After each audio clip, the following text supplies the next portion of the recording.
Meu gerente me deu uma ordem clara, sem espaço para discussão.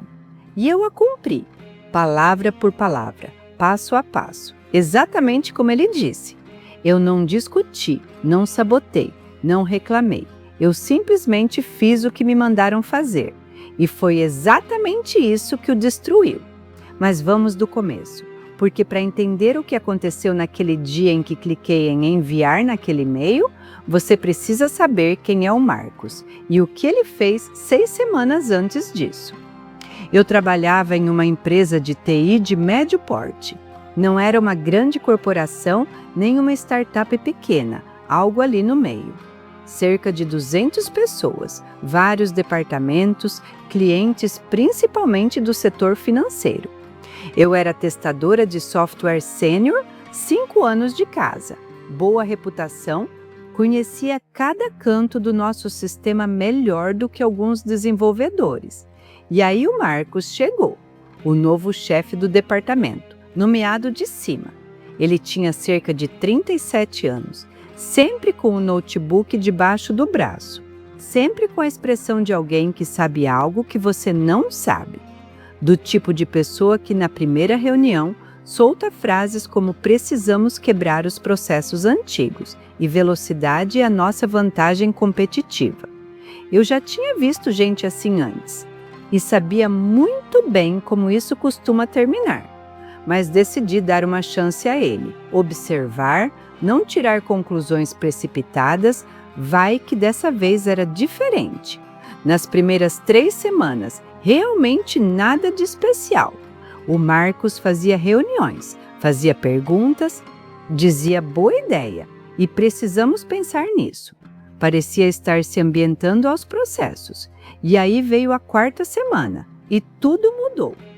Nós tínhamos um grande cliente, vamos chamá-lo de grupo financeiro.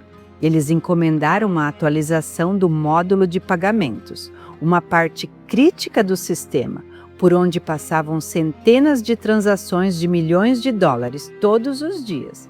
Pelo nosso protocolo padrão, essa atualização passava por 3 etapas de testes: o interno, no ambiente de testes do cliente, e o final, antes do lançamento em produção. Cada etapa levava de 4 a 7 dias. No total, cerca de 3 semanas. O Marcos veio até mim na 4ª à tarde e disse que o cliente queria o lançamento em 10 dias. Eu disse, Marcos, o ciclo padrão é de 21 dias. Não podemos cortá-lo pela metade sem riscos. Ele olhou para mim como se eu tivesse acabado de dizer algo muito ingênuo. Vamos pular a 2ª etapa de testes. A 1ª e a 3ª são suficientes. O cliente concordou com o cronograma acelerado. Dei uma respiração profunda. A 2ª etapa é o teste no ambiente do cliente. É exatamente ali que encontramos problemas de compatibilidade que não aparecem no nosso ambiente. Se a gente pular isso, vamos lançar em produção um sistema que ninguém testou em condições reais. Você está sendo cautelosa demais, disse ele. A equipe é boa. A 1ª etapa vai cobrir tudo. Tentei explicar mais uma vez. Falei de casos específicos do passado, que sistemas de pagamento não são o tipo de lugar onde dá para contar com a sorte. Ele me interrompeu no meio da frase. A decisão está tomada. Prepare a equipe para o lançamento em 10 dias. E saiu da sala.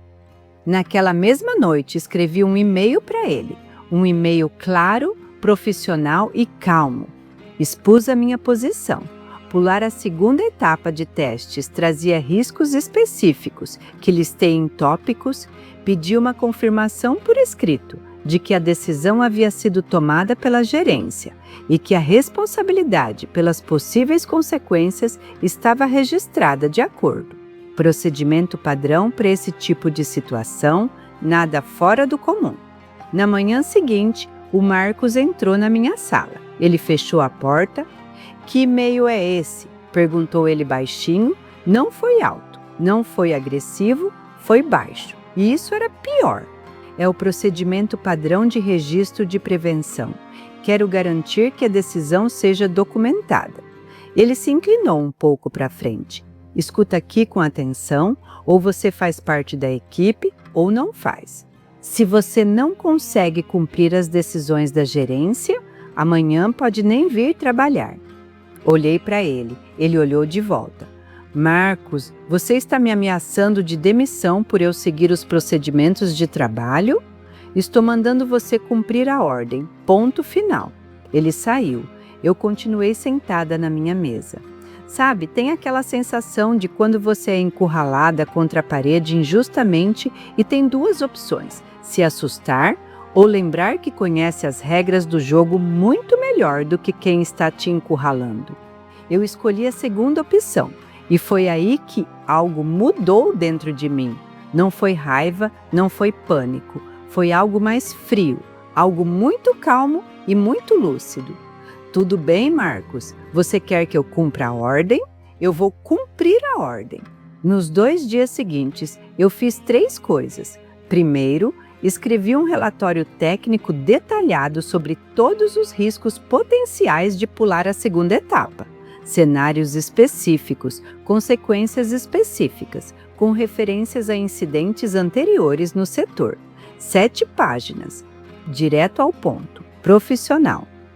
Segundo, conversei com 2 desenvolvedores seniores da equipe. Não fiquei instigando ninguém, apenas pedi a opinião deles sobre questões técnicas específicas. Eles concordaram com a minha avaliação de riscos. Pedi que registrassem a posição deles por escrito no sistema interno. Eles concordaram. Terceiro, li o nosso regulamento corporativo, aquele documento enorme que ninguém nunca lê até o final. E encontrei lá um ponto muito interessante.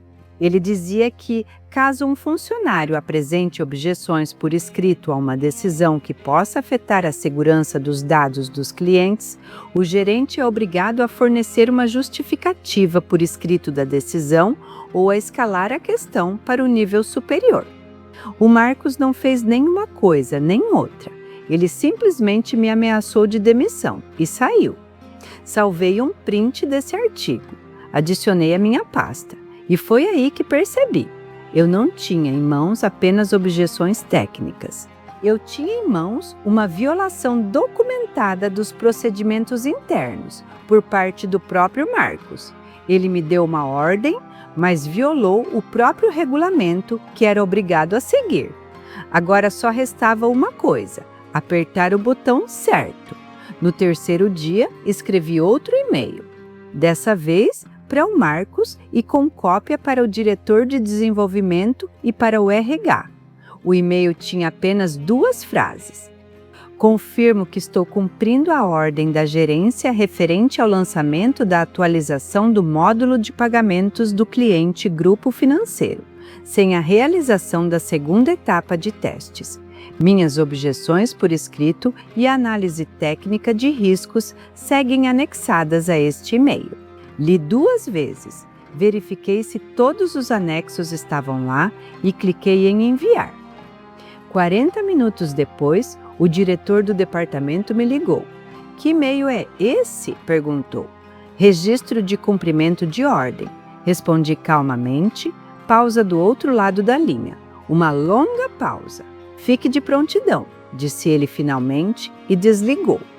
Coloquei o telefone na mesa e pensei: muito bem, Marcos, o jogo começou. Os 3 dias seguintes foram silenciosos, suspeitosamente silenciosos. O Marcos não vinha falar comigo, não escrevia, não olhava na minha direção nas reuniões. A equipe preparava o lançamento em silêncio. Eu fazia o meu trabalho meticulosamente, sem desvios. No 10º dia, a atualização foi lançada em produção, às 9 da manhã, exatamente como planejado. Às 10 da manhã, o cliente escreveu dizendo que o sistema estava funcionando normalmente. O Marcos mandou uma mensagem para a equipe: excelente trabalho, é isso que acontece quando não ficamos pisando no freio. Li a mensagem. Não respondi nada. À 12h30, 3h30 após o lançamento, meu celular vibrou. Mensagem do desenvolvedor sênior: temos um problema. Sério? Levantei da cadeira, fui até a mesa dele. Olhei para a tela E percebi, aquilo sobre o que eu tinha alertado estava começando bem agora. Mas o que exatamente aconteceu depois e como isso terminou para o Marcos, aí já é cena do próximo capítulo. Se inscreva para não perder. A parte 2 sai muito em breve. E acredite, vale a pena esperar.